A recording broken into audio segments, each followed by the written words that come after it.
मनुरासीदिति श्रुतम् ततस्तस्य श्रुता चोक्ता इक्ष्वाकु प्रमुखा नृपाः।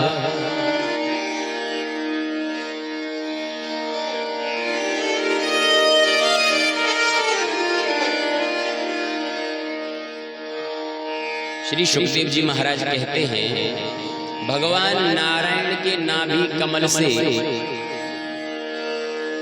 उत्पन्न हुए श्री ब्रह्मा जी। थोड़ा ध्यान से सुनिएगा। नारायण के पुत्र हुए ब्रह्मा, ब्रह्मा के पुत्र हुए मरीचि और मरीचि के पुत्र हुए कश्यप, कश्यप के विवस्वान भगवान सूर्य और भगवान सूर्य की जो पत्नी संज्ञा है, संज्ञा के पुत्र हुए श्राद्धदेव मनु, जिनको वैवस्वत मनु के नाम से ही जानते हैं। अभी कौन सा मनवंतर चल रहा है? अभी जो मनवंतर चल रहा है ये वैवस्वत मनवंतरे अष्टाविंशतितमे कलियुगे कलि प्रथम चरणे जम्बूद्वीपे भरतखंडे भारतवर्षे आर्यावर्तैक देशे। कौन सा मनवंतर चल रहा? वैवस्वत मनवंतर। और भगवान सूर्य और संज्ञा के पुत्र का नाम क्या है? वैवस्वत मनु, जिन्हें श्राद्ध देव मनु भी कहते हैं। तो श्राद्ध देव मनु और श्राद्ध देव मनु की पत्नी श्रद्धा के 10 पुत्र हुए। कितने पुत्र हुए? किसके पुत्र हुए? श्राद्ध देव मनु के और श्रद्धा के 10 पुत्र हुए, जिनका नाम है इक्ष्वाकु, नृग, शर्याति, दिष्ट, धृष्ट, करुष, नरश्यन, प्रशद्ध, नभग, कवि। ये हो गए 10। लेकिन जब ये 10 पुत्र नहीं हुए थे, उसके पहले वैवस्वत मनु की कोई संतान नहीं थी।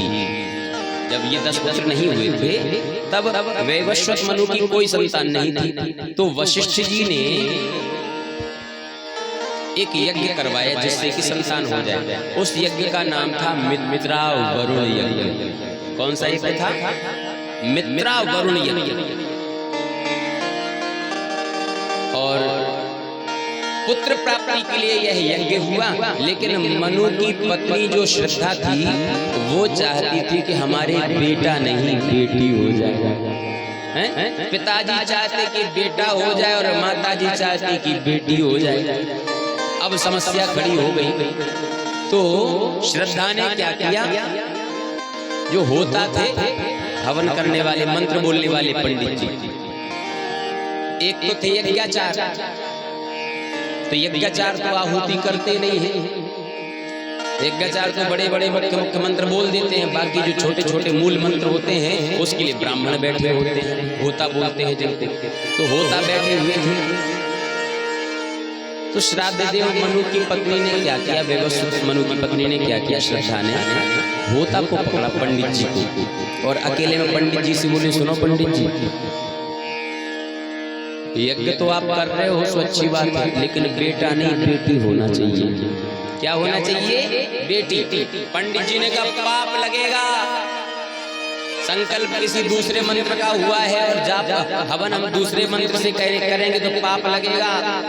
रानी ने कहा महाराज चिंता मत करो, आपको जितनी दक्षिणा मिलनी है वो तो मिलेगी ही, उससे 2 गुनी ज्यादा दक्षिणा मैं और दे दूंगी, अकेले में उसका पता नहीं लगेगा।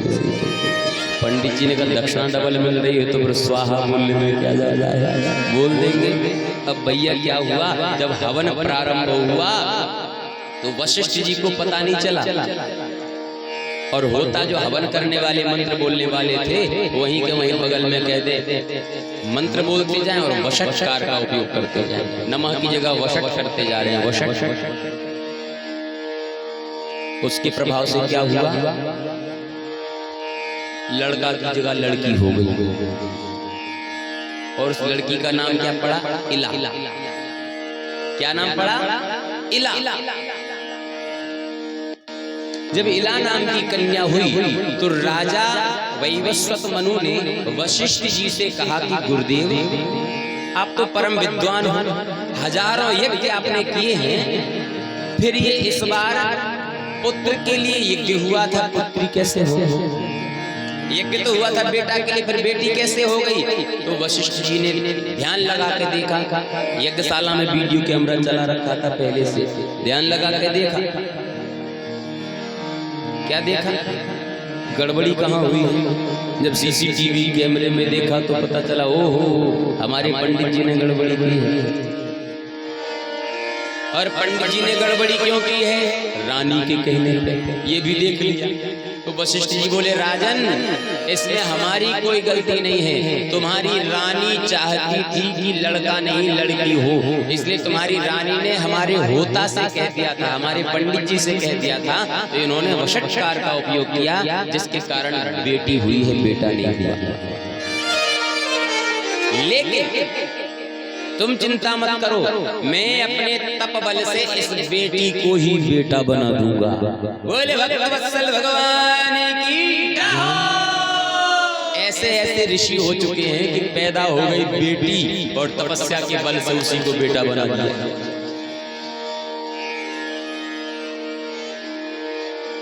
ऐसा कोई है? सर्जन है? आज की डेट में लोग कहते हैं विज्ञान बहुत आगे है, या खाक आगे है? मरे हुए लोगों को जिंदा कर दिया जाता था पहले हमारे विज्ञान के समय में। राजा बलि मर गए थे, राजा बलि मर गए थे, लेकिन दैत्य गुरु शुक्राचार्य ने अपने विज्ञान से, संजीवनी विद्या के उपयोग से मरे हुए को जीवित कर दिया। ऐसा कोई वैज्ञानिक है जो आज मरे हुए व्यक्ति को जीवित कर दे, वो भी फूंक मार के? भगवान शंकर ने अपने पुत्र गणेश का सिर काट दिया। जब पार्वती जी नाराज हुई तो मरे हुए बच्चे के ऊपर हाथी का सिर रख दिया और एक फूंक मारी, सो जिंदा हो गया। ऐसा कोई सर्जन है जो मनुष्य के धड़ के ऊपर हाथी का सिर रख दे और उसे जिंदा कर दे?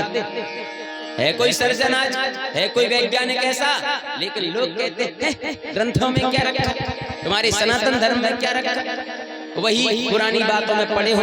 आज का मॉडर्न जमाना देखो, विज्ञान कहां से कहां पहुंच गया है, साइंस ने कितनी तरक्की की है। ये साइंस हमें और आपको गुमराह करता है, और साइंस जो रिसर्च करता है वो हमारे ग्रंथों पे ही रिसर्च करता है, हमारे ही ग्रंथों पे रिसर्च करता है साइंस।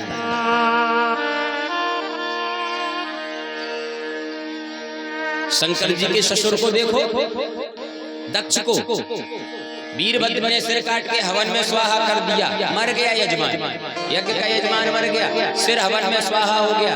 शंकर जी से प्रार्थना की, बोले महाराज यज्ञ पूरा करवाओ। कहा यजमान को बुला, बोले यजमान तो मर गया। बोले धड़ कहाँ है? बोले धड़ तो ये है। बोले सिर कहाँ है? बोले सिर स्वाहा हो गया। अब बोले एक काम करो, किसी बकरे का सिर ले आओ। बकरे का सिर काट के लाए, अपने ससुर के धड़ पे रख दिया और वो जिंदा हो गया।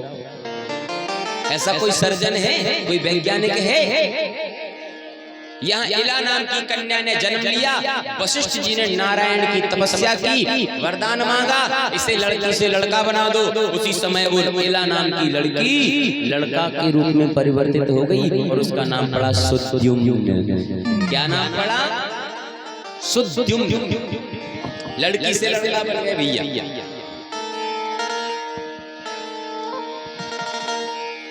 एक दिन सुद्युम्न शिकार खेलने के लिए उत्तर दिशा में मेरू पर्वत की तलहटी के वन में गए। अकेले नहीं थे, साथ में इनके कुछ सैनिक थे जो अपने अपने घोड़ा के ऊपर सवार थे। लेकिन जब उस मेरू पर्वत की तलहटी के उस वन में गए तो सुद्युम्न लड़का से फिर लड़की बन गए। और अकेले सुद्युम्न नहीं, सुद्युम्न के साथ जितने सैनिक थे सब स्त्रियां बन गए। इतना ही नहीं, जितने घोड़ा थे वो सब घोड़ी बन गए। बोल भक्तवत्सल भगवान की। पूरे घोड़ा घोड़ी बन गए और पूरे पुरुष स्त्री बन गए। राजा परीक्षित ने पूछा, बोले गुरुदेव ये बात पल्ले नहीं पड़ी कि घोड़ा घोड़ी बन गए और पुरुष स्त्री बन गए, ऐसा कैसे हुआ? तब भगवान की कृपा से श्री सुखदेव जी महाराज श्रवण कराते हैं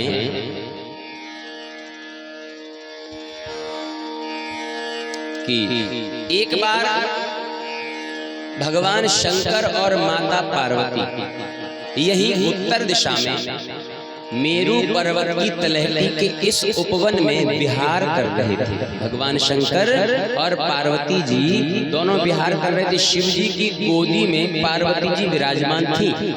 उसी समय शिव जी के दर्शन करने के लिए बहुत सारे ऋषि उत्तराखंड से भगवान शिव के दर्शन करने के लिए गए। और जैसे ही शिव जी के दर्शन करने के लिए सब महात्मा पहुंचे, अचानक से संतों को आते हुए जब पार्वती जी ने देखा तो पार्वती जी लज्जित हो गई और उठ के वहां से भाग गई। इस अवस्था में जब संतों ने शिव जी को और पार्वती जी को देखा तो तुरंत उल्टे पैर लौट के चले गए और कहा, भैया अभी हम लोग सही समय पे नहीं आए हैं, अभी शिव और शिवा का विहार हो रहा है, हम लोग फिर कभी भगवान के दर्शन करने के लिए आएंगे। संत तो चले गए, लेकिन शिव जी को लगा कि पार्वती जी नाराज हो जाएंगी। अब कि तुम्हारे पास कोई ऐसा घर नहीं है, ऐसा कोई महल नहीं है जिसमें पति और पत्नी शांति पूर्वक रह सके, ऐसा कोई घर ही तुम्हारे पास नहीं है, तो पार्वती नाराज ना हो जाएं। इसलिए शिव जी ने पार्वती जी को बुलाया और कहा, देवी आज के बाद इस उपवन में कोई भी चला आए, मुझे छोड़ के वो सब स्त्री बन जाएंगे। क्या कहा शिव जी ने? भाई तुम्हें लज्जा आई क्योंकि मेरे अलावा कोई परपुरुष यहाँ पे आ गए, अन्य पुरुष यहाँ पे आ गए, इसलिए तुम्हें लज्जा आई। लेकिन आज के बाद से इस धरती पे इस उपवन में कोई भी पुरुष आएगा तो वो स्त्री बन जाएगा। खाली पुरुष नहीं, कोई भी पुरुष का मतलब पशु हो, पक्षी हो, जीव जंतु हो, वो पुरुष होगा अगर तो स्त्री बन जाएगा। तब से भगवान शिव के वरदान के कारण वो जगह श्रापित थी, तो वहां पर जैसे ही सुद्युम्न गए तो फिर से इला बन गया। जैसे तैसे वशिष्ठ जी ने तपस्या करके इला से सुद्युम्न बनाया था और ये फिर से इला बन गए। अब महाराज सुद्युम्न जब इला बन गए तो लौट के अपनी नगरी को नहीं गए, अपने राज्य में नहीं गए। क्यों? अब शर्म आ रही थी, राज्य से निकले थे तब तो थे राजकुमार, अब जा रहे हैं राजकुमारी बन गए, तो जाएं कैसे? तो वहीं जंगल में घूमने लग गए महाराज। जंगल में जब भ्रमण करने लग गए तो एक दिन चंद्रमा के पुत्र बुध की दृष्टि पड़ी। बुध किनके पुत्र हैं? चंद्रमा के। चंद्रमा के बेटा बुध की दृष्टि पड़ी इला के ऊपर। इला का ऐसा सुंदर स्वरूप, दिव्य सौंदर्य देख करके बुध ने इला के साथ विवाह करने का परामर्श रखा कि तुम मेरे साथ विवाह करो। तो इला ने भी विचार किया कि इस जंगल में मेरा अकेले का क्या होगा, इनके साथ रहूंगी तो कम से कम कुछ सहारा तो मिलेगा। तो इला और बुध एक साथ रहने लग गए। तो बुध ने इला के गर्भ से एक पुत्र उत्पन्न किया जिसका नाम पड़ा पुरुरवा। क्या नाम पड़ा? पुरुरवा। पुरुरवा किनके पुत्र हैं? बुध और इला। ये इला कौन है आप लोगों को पता है? ये सूर्यवंशी राजा वैवस्वत मनु, श्राद्ध देव मनु के पुत्र हैं सुद्युम्न। वही सुद्युम्न इला बन गए। तो ये सूर्यवंशी हैं कि नहीं? कन्या सूर्यवंशी हुई कि नहीं? और जो पुत्र है, जो लड़का है, वो कौन है? वो चंद्रमा का बेटा है। यहाँ सूर्यवंश की बेटी, चंद्रवंश का बेटा, और दोनों के संयोग से एक बेटा हुआ जिसका नाम पड़ा पुरुरवा। लेकिन वंश किसका चलता है? पिता का, माता ब्राह्मणी हो और पिता क्षत्रिय हो, तो जो बेटा हो इनके दोनों के संयोग से होगा, उस बेटा को माता का वंश नहीं मिलेगा, पिता का वंश मिलेगा, तो वो क्षत्रिय कहलाएगा, ना कि ब्राह्मण। उसी प्रकार से इला और सुद्युम्न, इला और बुध से जो पुत्र हुआ वो पुरुरवा हुआ और वो चंद्रवंशी राजा कहलाया।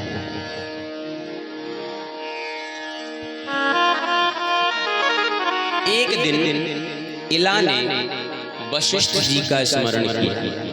इला मतलब वही सुद्युम्न ने वशिष्ठ जी का स्मरण किया, तो वशिष्ठ जी प्रकट हो गए। जब वशिष्ठ जी प्रकट हुए और इला की ये हालत देखी कि हमने तुम्हें राजा राजकुमार बना दिया था, सुद्युम्न बना दिया था, तुम फिर से स्त्री कैसे बन गए? तब इला ने पूरी बात बताई कि गुरुदेव ऐसी ऐसी बात है, मेरी कोई गलती नहीं है। तब वशिष्ठ जी ने भगवान शंकर की तपस्या की, शिव जी प्रसन्न हुए और शिव जी से वशिष्ठ जी ने कहा, बोले प्रभु ये मेरा चेला है और आपने चेली बना दिया हैं? ये मेरा चेला है और आपके वरदान से चेली बन गया, ऐसी कृपा करो कि फिर से चेला बन जाए। चेला बनेगा तो माल मिलेगा, गुरु जी को चेली के पास क्या रखा? तो गुरुदेव इन्हें फिर से सुद्युम्न बना दो। भगवान शंकर ने कहा, देखो ये इनके बहुत ऑपरेशन हो चुके हैं, बोले अब सुरक्षित नहीं रहेगा। एक बार तुमने बेटी से बेटा बनाया, फिर ये बेटा से बेटी बन गए, अब तुम कह रहे हो कि फिर से बेटी से बेटा बना दो। कितने ऑपरेशन होंगे ऐसे? एक काम करते हैं, तुमने इतनी प्रार्थना की है तो हम ऐसा उपाय कर देते हैं कि अभी 1 महीने तक बेटा बन के रहेंगे और 1 महीने तक बेटी हैं? हाँ, शंकर जी ने क्या कह दिया, 1 महीने तक ये इला बन के रहेंगे और 1 महीने तक सुद्युम्न बन के रहेंगे। अब भैया सुद्युम्न बन के चले गए, 1 महीने तक राजा बने और 1 महीने तक रानी। बड़ी समस्या। सुद्युम्न तो शर्मिंदा हो गए महाराज। फिर सुद्युम्न ने अपनी वृद्धावस्था आने पर अपनी जो नगरी थी इनकी, उसका नाम था प्रतिष्ठानपुरी, प्रतिष्ठान नगरी। प्रतिष्ठान नगरी का राज्य अपने पुत्र पुरुरवा को दे दिया। सुद्युम्न ने अपने पुत्र पुरुरवा को वो राज्य दे दिया।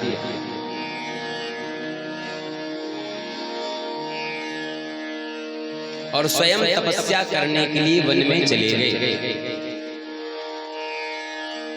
और सुद्युम्न के 3 पुत्र और थे, जिनका नाम था उत्कल, गय और विमल। इन तीनों को भी दक्षिणापथ का राजा बना दिया। सुद्युम्न के जाने के बाद जब सुद्युम्न चले गए, क्योंकि सुद्युम्न से तो वंश इनका आगे बढ़ा नहीं, सुद्युम्न से सूर्यवंश तो आगे बढ़ा नहीं, क्योंकि उनका बेटा चंद्रवंशी हो गया, तो उससे तो चंद्रवंश आगे बढ़ा। तो सुद्युम्न जब चले गए तो सुद्युम्न के जाने के बाद वैवस्वत मनु ने भगवान श्री हरि की तपस्या की और तपस्या के प्रभाव से अपने ही समान 10 पुत्र उत्पन्न किए। किसने? वैवस्वत मनु ने 10 पुत्र उत्पन्न किए, जिनमें सबसे बड़े का नाम था इक्ष्वाकु। अब यहाँ से सूर्यवंश आगे बढ़ेगा, ना कि पुरुरवंश। सबसे बड़े का नाम क्या था? इक्ष्वाकु।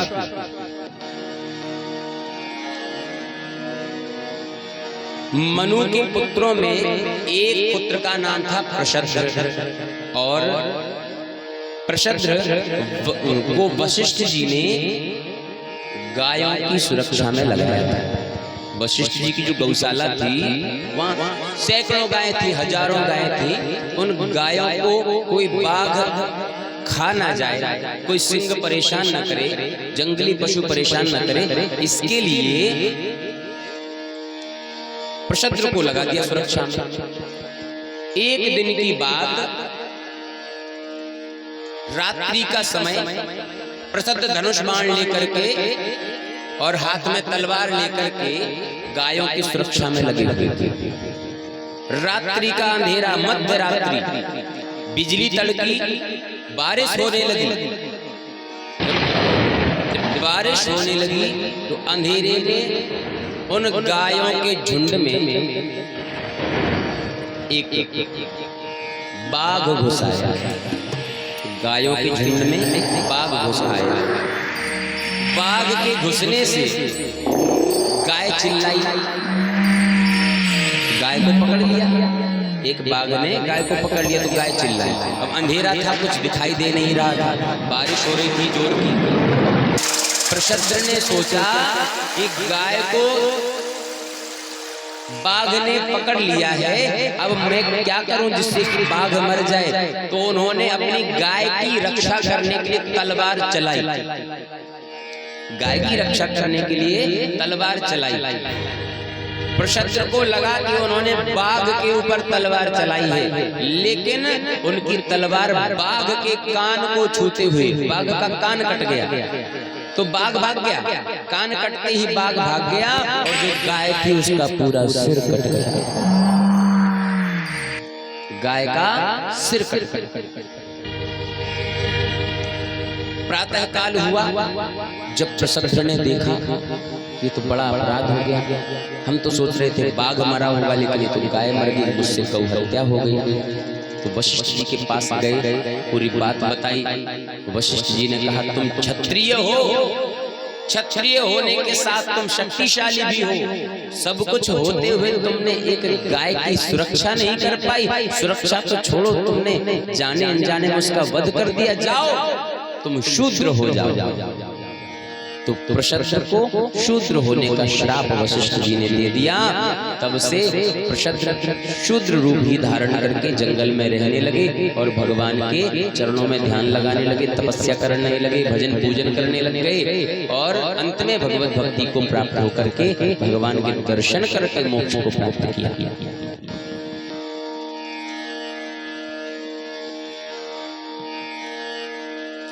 ये जो वैवस्वत मनु के पुत्र इक्ष्वाकु हुए,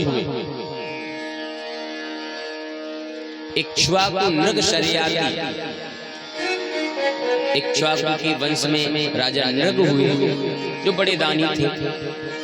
राजा शर्याती हुए जिन्होंने अपनी पुत्री सुकन्या का विवाह च्यवन ऋषि के साथ किया था।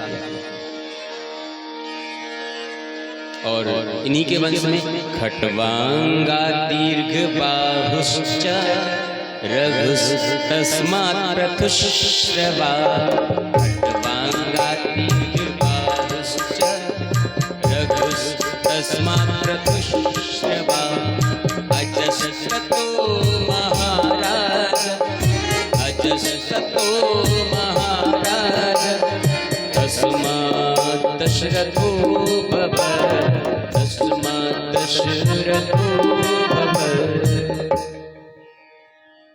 इनके वंश में राजा खट्वांग हुए, दीर्घबाहु हुए, रघु हुए। रघु तो इतने प्रतापी राजा थे कि जब रावण की पत्नी मंदोदरी देखती थी कि उसके बच्चों को किसी की नजर लगी है, तो मंदोदरी क्या करती थी, अपने बच्चों को झाड़ती थी तो राजा रघु की दुहाई लगाती थी। राजा रघु की दुहाई, मेरा बेटा ठीक हो जाए, राजा रघु की दुहाई, मेरा बेटा ठीक हो जाए, और वो ठीक हो जाते थे। रघु की नाम मात्र से मंदोदरी के बच्चे ठीक हो जाते थे। एक बार रावण ने देख लिया मंदोदरी, डांट लगाई रावण ने, तू कैसी पत्नी है, पत्नी मेरी है और नाम मेरे शत्रु का लेती है, दुहाई उसके नाम की लगाती है। मंदोदरी ने कहा महाराज इसमें शत्रु मित्र का क्या काम है, हमारे बच्चे ठीक हो जाते हैं। अब रावण के बच्चे कितने थे मंदोदरी के, रावण के कितने बच्चे थे, 1 लाख, 1 लाख थे। 1 लाख रावण के बच्चे थे और नाती कितने थे, सबको याद है, 1 लाख पूत 1.25 लाख नाती। अब आप सोचो जिसके घर में 1 लाख बेटा है, 1.25 लाख नाती है, पर नातियों के पंती संती होंगे, मतलब रोज 2-2 4-4 10-10 20-20 बच्चे पैदा होते होंगे, तो बच्चों को किसी को नजर लगती होगी, किसी का पेट खराब होता होगा, किसी को बुखार आता होगा, किसी को कोई दिक्कत, किसी की हंसली चली जाती होगी, दिक्कतें आती होंगी। अब कब तक दवाई करवाएं और कितनी दवाई करवाएं? डॉक्टर एक सुखेंद्र, डॉक्टर एक मरीज लाखों। तो मंदोदरी कुछ काम घर पे ही निपटा लेती थी, कुछ घरेलू उपाय करके। बच्चे को नजर लगी, उन्होंने कहा राजा रघु की दवाई, बेटा ठीक हो जाए, बेटा ठीक हो जाए। मंदोदरी बोली हमारा काम हो जाता है, इसलिए रघु की दुहाई देते हैं। रावण ने कहा तो मैं कोई कम प्रतापी थोड़ी हूँ, तुम्हें दुहाई देना है तो मेरी दुहाई दिया करो, मेरा नाम ले लिया करो। मेरे डर से देवता कांपते हैं, हवा मेरी इच्छा के बिना चल नहीं सकती, मेरा नाम लिया करो, सब ठीक हो जाएगा। मंदोदरी ने कहा अच्छा महाराज, चलो तो फिर छत पे। मंदोदरी ने अपनी दोनों मुट्ठियों में 1-1 मुट्ठी चावल लिए और रावण को लेके गई छत पे। 1 मुट्ठी चावल फेंक दिए, पक्षी आ गए दाना चुनने के लिए। पक्षी दाना चुनने के लिए आए, सब पक्षी दाना चुनने लगे। मंदोदरी बोली राजा रघु की दुहाई, एक भी पक्षी दाना न चुगे। सब पक्षियों ने दाना चुनना बंद कर दिया, सब ने। एक पक्षी था बहरा, उसे सुनाई नहीं देता, तो वो नहीं माना, वो चुनता रहा। वो चुनता रहा तो देखते देखते तुरंत मर गया, वो पक्षी मर गया। उस पक्षी ने रघु की दुहाई नहीं मानी तो वो मर गया। रावण देख रहा था इस बात को। रावण ने कहा मेरी दुहाई दो। क्या कहा रावण ने? अब मेरी दुहाई दो। दूसरी मुट्ठी चावल फेंके, फिर से पक्षी आ गया, पक्षी चुगा चुनने लगे। मंदोदरी बोली त्रिलोक विजयी लंकेश्वर दशानन श्री रावण की दुहाई, एक भी पक्षी चुगा न चुने, एक भी पक्षी नहीं माना, सब चुनते रहे और किसी का पेट दर्द भी नहीं हुआ। बोल भगवान की जय हो। जब ये हालत देखी रावण ने कि रघु इतना प्रतापी, क्रोध आया, लड़ने के लिए पहुंच गया रघु के पास। और जाकर के क्या देखा रावण ने कि रघु नदी में स्नान कर रहे हैं, सरयू नदी में संध्या वंदन कर रहे हैं, प्रातः काल की बेला। रावण ने सोचा चलो थोड़ी देर में ये जब ये पूजा करके निकलेंगे तब इनसे युद्ध करूंगा। तब तक रावण वहीं पेड़ के पीछे छुप के खड़ा हो गया। इतने में एक ग्वाला आया, गैया चराने वाला।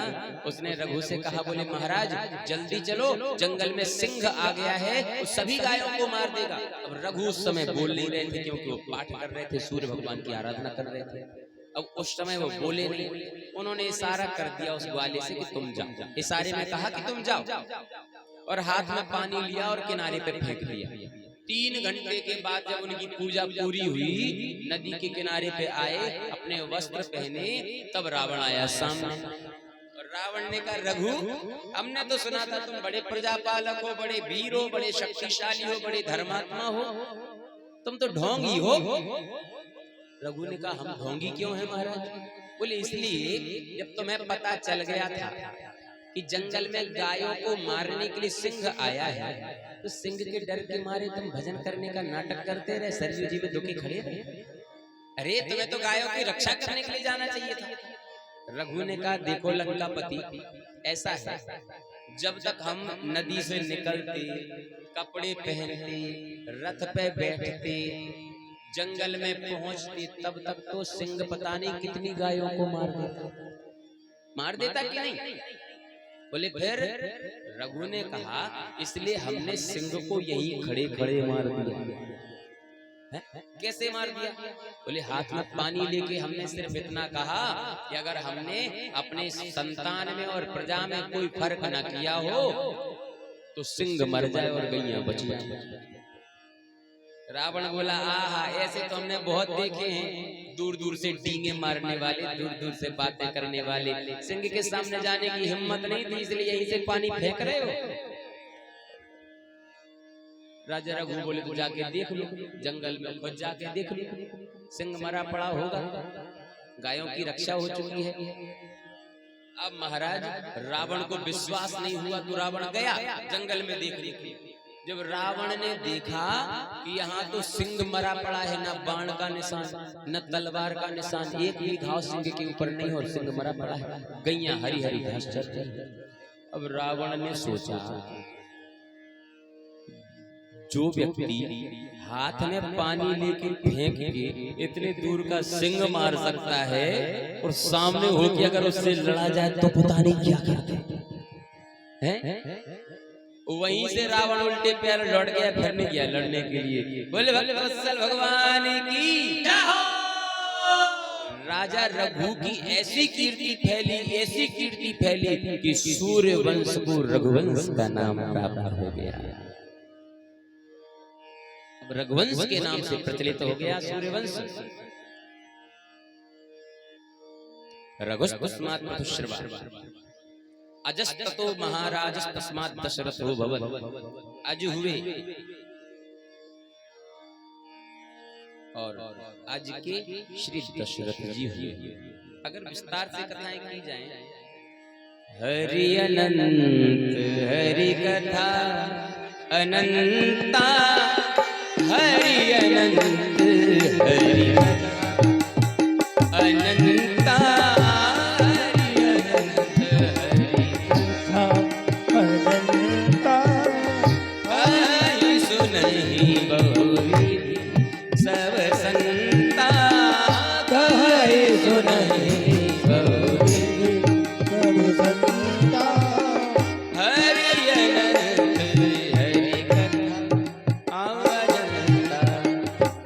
विस्तार से कथा को सुनाया जाए तो जीवन के जीवन बीत जाएं, लेकिन भगवान की पूरी कथा नहीं होगी। दशरथ जी की 3 रानियां कौशल्या, कैकेयी, सुमित्रा।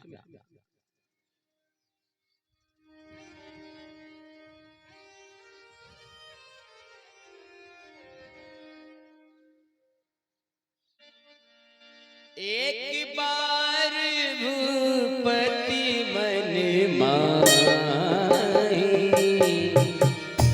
एक बार भूपति मन माही, एक बार भूपति मन माही, भई गुलानी मोरे सुतना, गुलानी मोरे सुतनाई। गुरु रह गयो तुरत महिपाला, गुरु रह गयो तुरत महिपाला, चरण लागी कर विनय विशाला, चरण लाग कर विनय विशाला।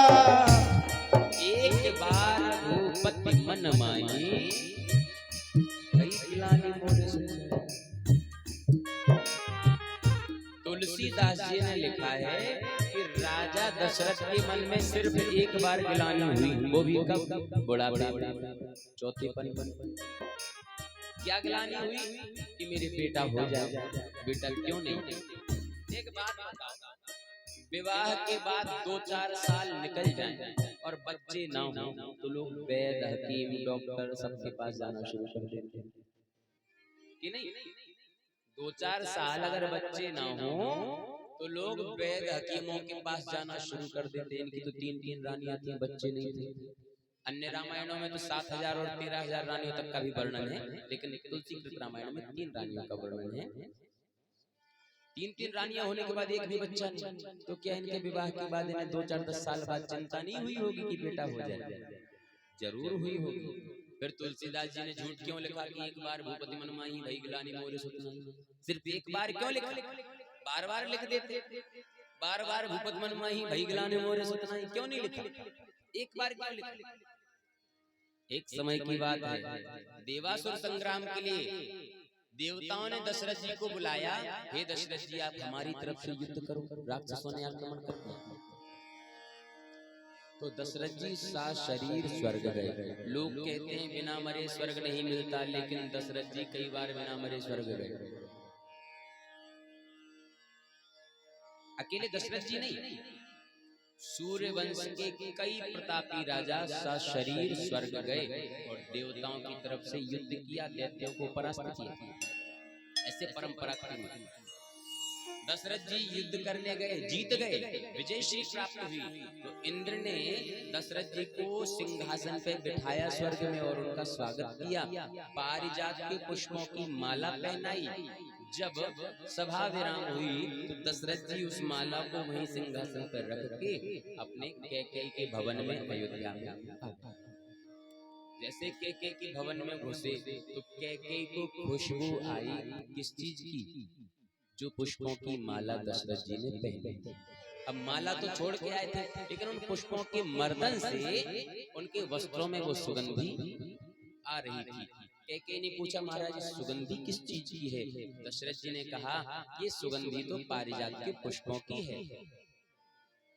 कैकेयी बोली, आप जल्दी स्वर्ग जाओ, मुझे तो वही पुष्पों की माला चाहिए। जल्दी स्वर्ग जाओ, मुझे वही पुष्पों की माला चाहिए। ऐसी कोई पत्नी होगी जो अपने पति से कहे कि स्वर्ग चले जाओ?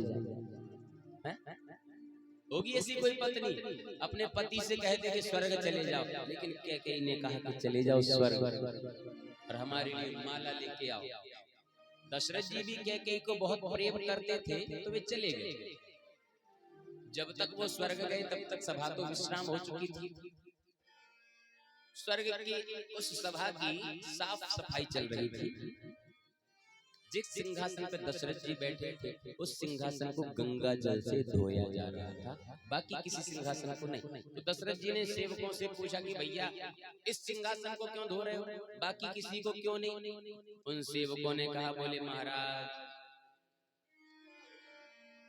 आपके बैठने से सिंहासन अशुद्ध हो गया, इसलिए से धोया जा रहा है गंगा जल से। दशरथ जी ने कहा, मेरे बैठने से सिंहासन अशुद्ध क्यों हुआ? तब उन देवदूतों ने कहा कि महाराज आप निपूत हो, आपके कोई बेटा नहीं है, इसलिए निपूत व्यक्ति अगर स्वर्ग के सिंहासन पर बैठ जाए तो स्वर्ग का सिंहासन अशुद्ध हो जाता है। दशरथ जी को आज पहली बार ग्लानि हुई।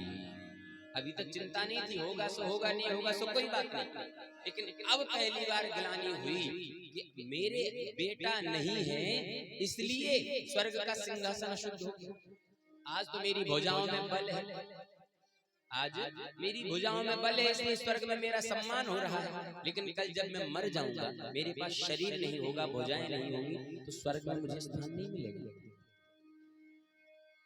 आज पहली बार दशरथ जी को ग्लानि हुई, इसलिए कह दिया, एक बार भूपति मन मांगे, एक बार भूपति मन मांगे, ग्लानि मोरे सुत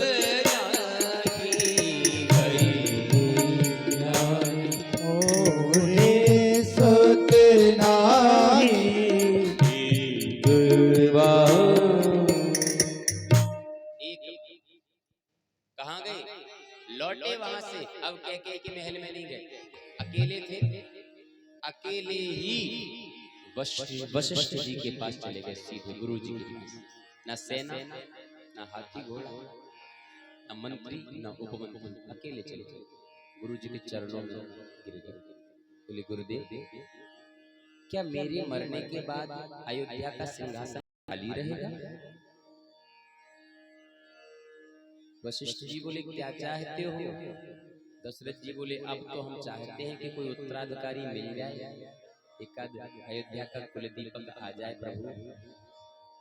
वशिष्ठ जी बोले, चिंता मत करो,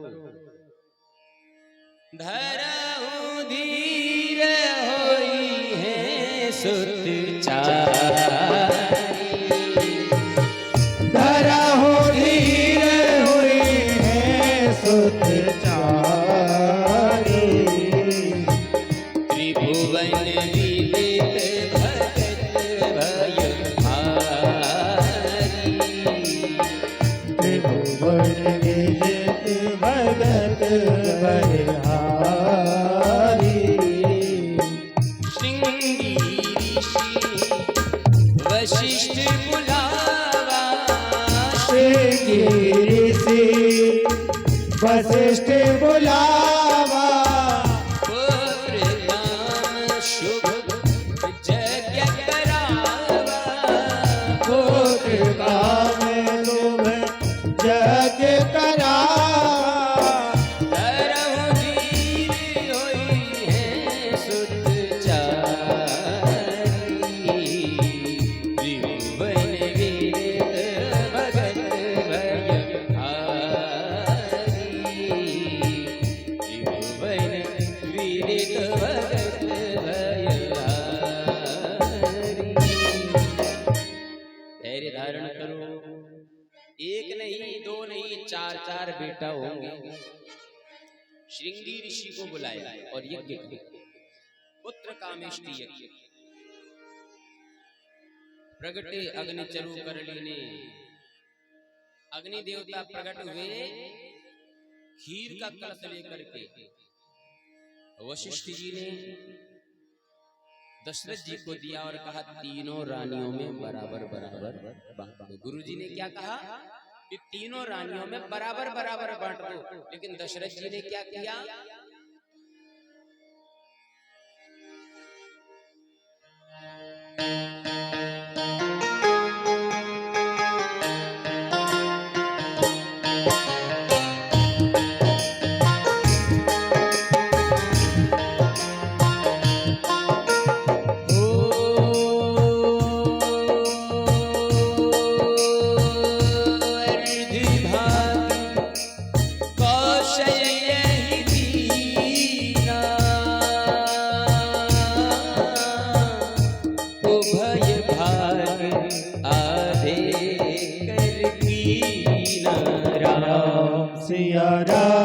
सिया राम जय जय राम। राम सिया राम जय जय राम। खीर का पूरा आधा भाग कौशल्या जी को दे दिया, बड़ी रानी को। अब बचा आधा। तो दशरथ जी ने क्या किया? उस आधे में से दो हिस्से कर दिए। तो आधे का जो आधा है वो दे दिया कैकेयी को। अब बचा एक भाग। वो एक भाग किसे मिलना चाहिए? सुमित्रा को। लेकिन दशरथ जी ने नहीं दिया। उसमें से भी दो भाग कर दिए, एक के दो कर दिए। अब सुमित्रा को लगा कि हो ना हो दशरथ जी की गुप्त रूप में कोई चौथी रानी भी है। भाई नहीं तो चार भाग करने की क्या जरूरत है? तीन ही भाग तो करने चाहिए थे जब तीन रानियां हैं। चार भाग किए इसका मतलब कोई चौथी रानी भी। लेकिन दशरथ जी ने क्या किया? एक भाग फिर से कौशल्या को दे दिया और दूसरा भाग फिर से कैकेयी को दे दिया। सुमित्रा को कुछ नहीं दिया। अब दशरथ जी सारा कर रहे हैं कि सुमित्रा छोटी रानी है, इसे डबल मिलना चाहिए। छोटे को डबल। सुमित्रा छोटी रानी से डबल मिलना चाहिए। तो कौशल्या ने और कैकेयी ने अपने अपने हाथ से वो एक एक भाग सुमित्रा को दिया। तो सुमित्रा के पास कितने भाग हो गए? दो। अब कैकेयी के हाथ में जो एक भाग है, आधे का आधा जो एक भाग है, कैकेयी हाथ में लेकर के मुंह फुलाए खड़ी है कैकेयी। देखो सुमित्रा को दो दो हिस्से दे दिए, कौशल्या को पूरी खीर का आधा हिस्सा दे दिया, मुझे इतना थोड़ा सा दिया। अब कैकेयी मुंह फुला के खड़ी है।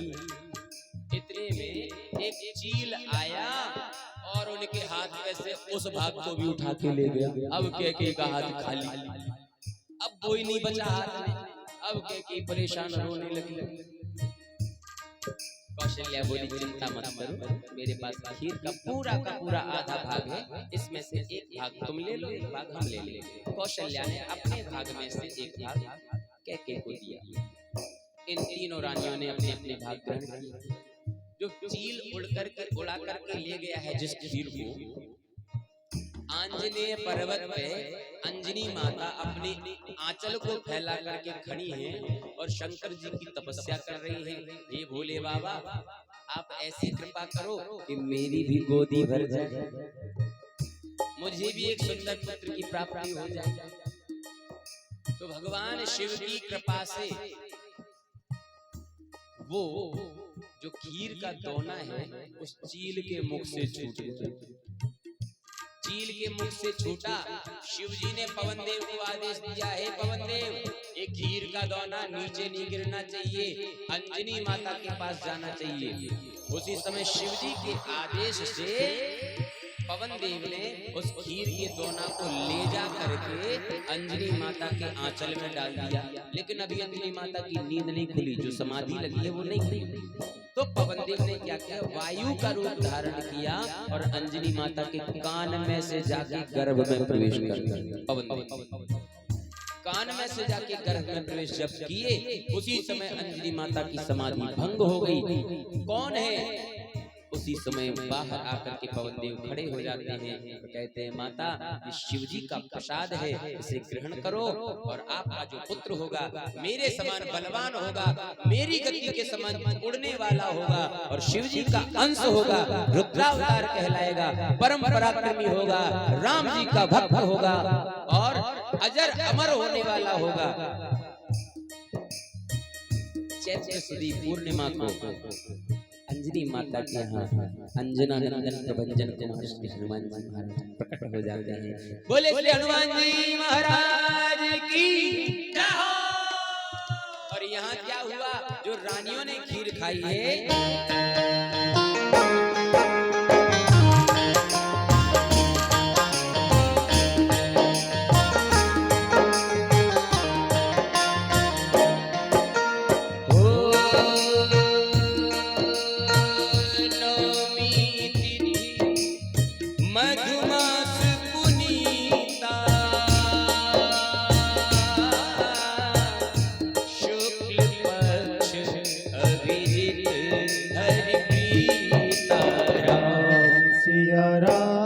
सिया राम जय जय राम, राम सिया राम जय जय राम।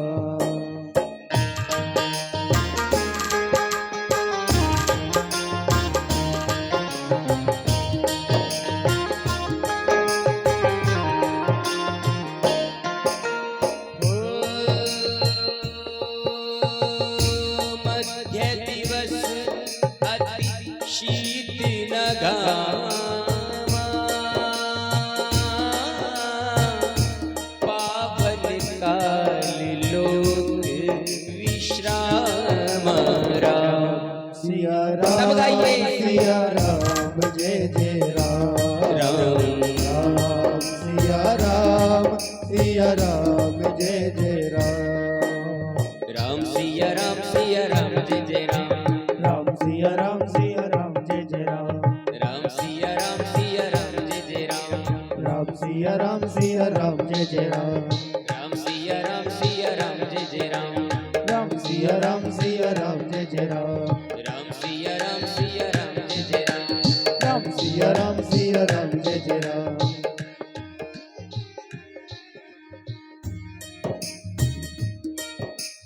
जोग लगन ग्रहवार तिथि सकल भय चर अचर पक्षजुत राम जन्म कर राम जन्म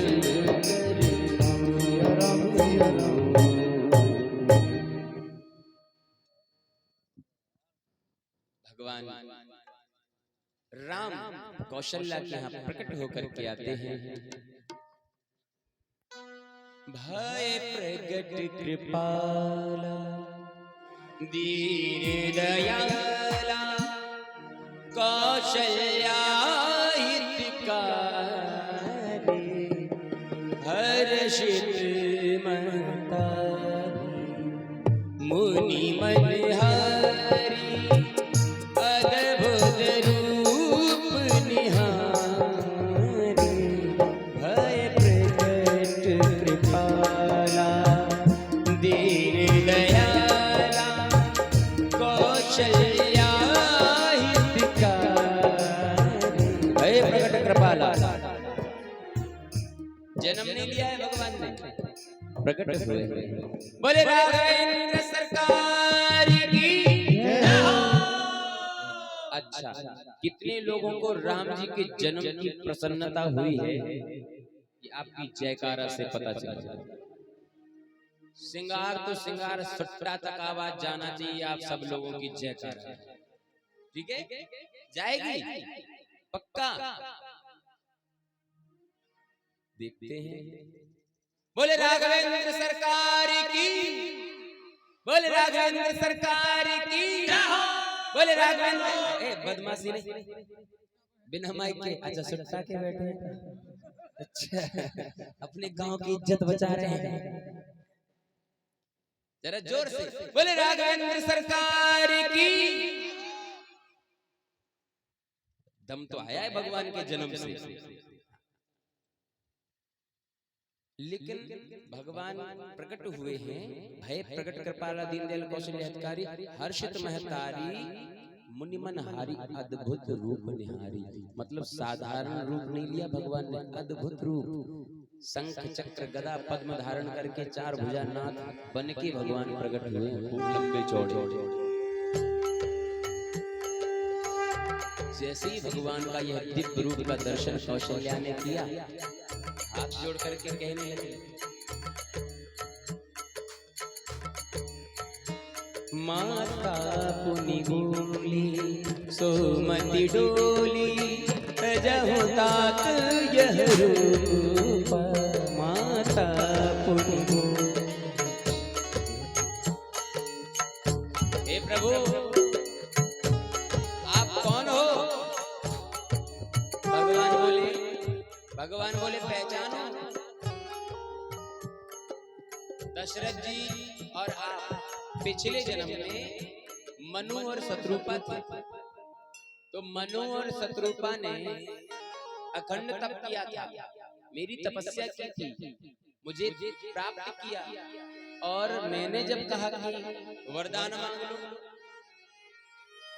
तो आपने वरदान मांगा था, चाहव तुम्हि समान सुत प्रभु सन कवन तुरा। तुमने बोला था कि मुझे आपके जैसा बेटा चाहिए, तो मैंने भी कह दिया। आप सरस का खोजो जाई नृप तव तने होब में आई। अपने जैसा कहाँ खोजेंगे, तुम्हारे बेटा बन के हम स्वयं चले आएंगे। और महाराज हम आ गए। कौशल्या जी बोले हमने तो कहा था कि बेटा बन के आना, आप तो पिताजी बन के चले जाए। बोले कैसे? बोले बेटा तो छोटा सा होता है, आप इतने बड़े हाथ में चक्र गदा पद्म धारण करके आ गए हैं, ऐसे थोड़ी बेटा होता है। भगवान ने कहा हमने बोला था कि अपने जैसा कोई नहीं है, तो हम खुद ही आ गए। इसी रूप में हमने तुम्हें दर्शन दिया था, सुबह से हम फिर आ गए। अब तुम बोलो क्या करना है। सो माता जी बोली तजहु तात यह रूपा, ये रूप त्याग दो, बच्चे बन जाओ। चार में से दो हाथ गायब कर दिए, दो हाथ बचे, शंख चक्र गदा पर अस्त्र शस्त्र गायब कर दिए, छोटे से बच्चे बन गए दो हाथ के। भगवान बोले अब दरवाजा खोल दो, दरवाजे पे दर्शनार्थी खड़े होंगे। कौशल्या जी बोले दर्शनार्थी नहीं, दाई खड़ी होगी दरवाजे पे। ये प्रसूति का ग्रह है, मंदिर नहीं। और दरवाजा खोल कैसे दें? हमारी बदनामी करवाओगे क्या? भगवान बोले अब क्या है? बोले जब बच्चे जन्म लेते हैं तो कपड़े पहन के थोड़ी पैदा होते हैं। बच्चे जब जन्म लेते हैं तो कपड़े पहन के थोड़ी पैदा होते हैं। बोले फिर? कौशल्या जी बोले कपड़े हटाओ, भगवान ने कपड़े भी हटा दिए, बोले अब तो दरवाजा खोलो। कौशल्या जी बोली जब बच्चे जन्म लेते हैं तुम्हारी तरह टुकुर टुकुर बातें नहीं करते जो बातें कर रहे हो तुम ऐसे। बोले फिर क्या करते हैं बच्चे? बोले जब बच्चे जन्म लेते हैं तब रोते हैं, तुम रोना शुरू करो। भगवान बोले हम क्यों रोए, हम तो सुख के सागर हैं। हम क्यों रोए भाई, हम तो सुख के सागर हैं, हमारे जीवन में दुख है ही नहीं। कौशल्या जी बोली महाराज धरती पे जो है उसे रोना ही पड़ता है, चाहे भगवान ही क्यों ना हो। और महाराज तुम्हें तो जीवन भर रोना है, अभी से रोने का अभ्यास शुरू कर दोगे तो बाद में दिक्कत नहीं आएगी, रोना शुरू करो। की जय शिशु लीला अति प्रिय शीला, यह सुख परम अनूप, सुनि वचन सुजाना रुदन ठाना, होई बालक सुरभूप, यह चरित जिगावै हरि पद पावै, तेने परहि भवभूपा, की जय शिशु लीला अति प्रिय शीला, यह सुख परम अनूप। जैसे ही दशरथ जी ने रोने की आवाज सुनी, दशरथ जी बड़े प्रसन्न हुए, अपनी दासी को गले में से मणियों की माला निकाल के दे दी। इतने में पता चला महाराज कैकेयी ने भी एक सुंदर से बालक को जन्म दिया है। दशरथ जी बड़े प्रसन्न हुए। थोड़े समय बाद सूचना आई महाराज सुमित्रा ने एक साथ दो बच्चों को जन्म दिया, क्योंकि दो भाग मिले थे खाने के लिए। खीर के दो भाग सुमित्रा ने खाए तो सुमित्रा ने दो लाला जाए, चारों बालक जन्म हो गए। बड़ी आनंद से बधाइयां चल रही हैं। चार चार प्रगटे ललनवा, चार चार प्रगटे ललनवा, भवनवा में बाजे भजनवा। चार चार प्रगटे ललनवा, भवनवा में बाजे भजनवा। चार चार प्रगटे ललनवा, भवनवा में बाजे भजनवा। चार चार प्रगटे ललनवा, भवनवा में बाजे भजनवा। भजनवा सखी बाजे भजनवा, बाजे भजनवा सखी बाजे भजनवा। चार चार प्रगटे ललनवा, भवनवा में बाजे भजनवा। चार चार प्रगटे ललनवा, भवनवा में बाजे भजनवा। बधाई हो।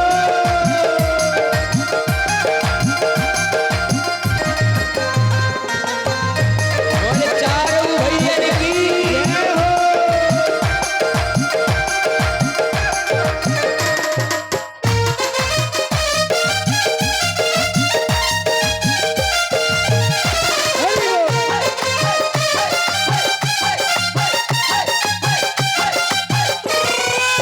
दुई सुत बोले मणि छवि छीनत, दुई सुत बोले मणि छवि छीनत।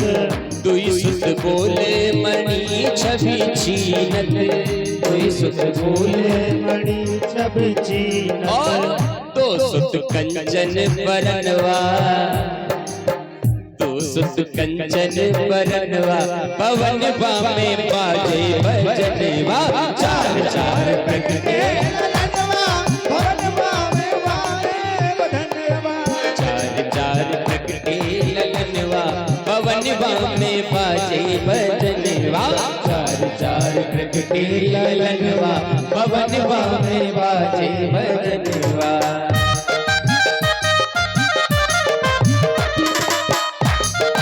झूमते हुए आनंद लेते हुए भगवान का जन्म हुआ है, भगवान प्रकट हुए हैं।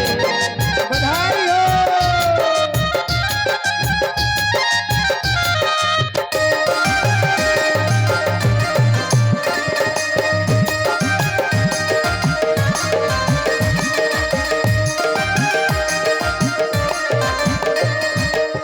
नारद मुनि बजावत बीना, नारद मुनि बजावत वीणा, नारद मुनि बजावत बीना, नारद मुनि बजावत वीणा। और काग करे कीर्तनवा,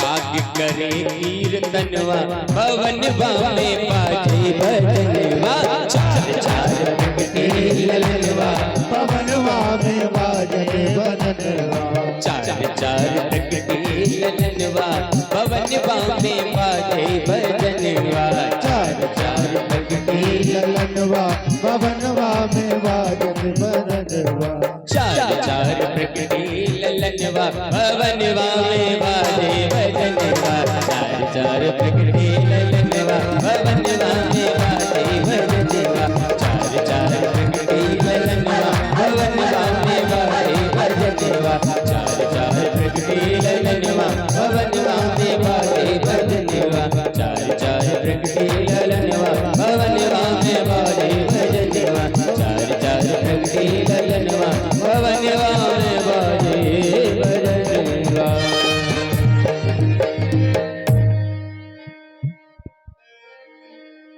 वशिष्ठ जी को बुलाया, बालकों का नामकरण संस्कार किया। वैसे यहाँ पे कथा तो बहुत रोचक है, बड़ी आनंददायक कथा है। अगर यहाँ विस्तार से सुनाया जाए तो समय अधिक हो जाएगा, क्योंकि हमें पता है अभी जैसे 6 बजेंगे फिर सब उठ के अपनी अपनी गाय भैंसों की सेवा में लग जाएंगे और 6 बजने वाले हमें भगवान कृष्ण का भी जन्म करना है। इसलिए राम कथा को जहां तक है यहीं थोड़ा जल्दी विश्राम देंगे, नामकरण संस्कार करवा के। वशिष्ठ जी आए, चारों बालकों का नामकरण किया। जो आनंद सिंधु सुख राशि सी करते थे लोक सुखासी, सो सुख धाम राम अस नामा, अखिल लोकदायक विश्रामा। सबसे बड़े का नाम राम रखा। बोले इनका नाम प्रारंभ से ही अनादिकाल से राम ही है, इनका नाम और कुछ नहीं है। राम किसी के अवतार नहीं है, राम तो साक्षात राम है। क्या? हाँ। और बोले ये जो के नंदन है, विश्वभरण पोषण कर जोई, विश्वभरण पोषण कर जोरी, ताकर नाम भरत अस होगी, ताकर नाम भरत अस होई।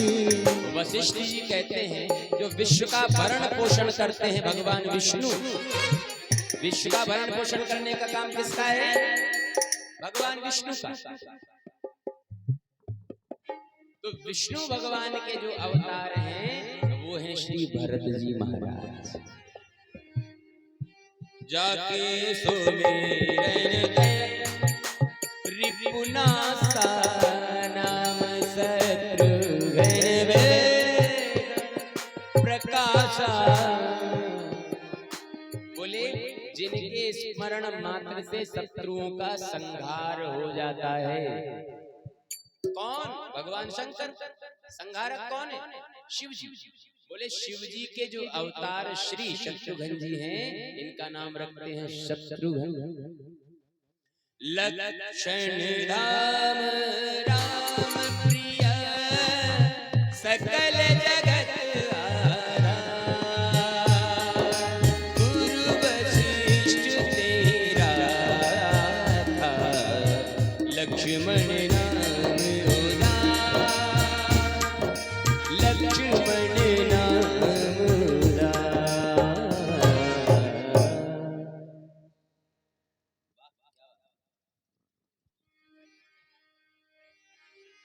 लक्षणों के जो धाम है, भगवान राम के जो सबसे प्रिय है, ऐसे शेषावतार का नाम हम रखते हैं लक्ष्मण। बोले चारों भैयन की अब राम कथा को यहीं विश्राम कर दें, कृष्ण जन्म की ओर चलें, क्योंकि समय अधिक हो रहा है।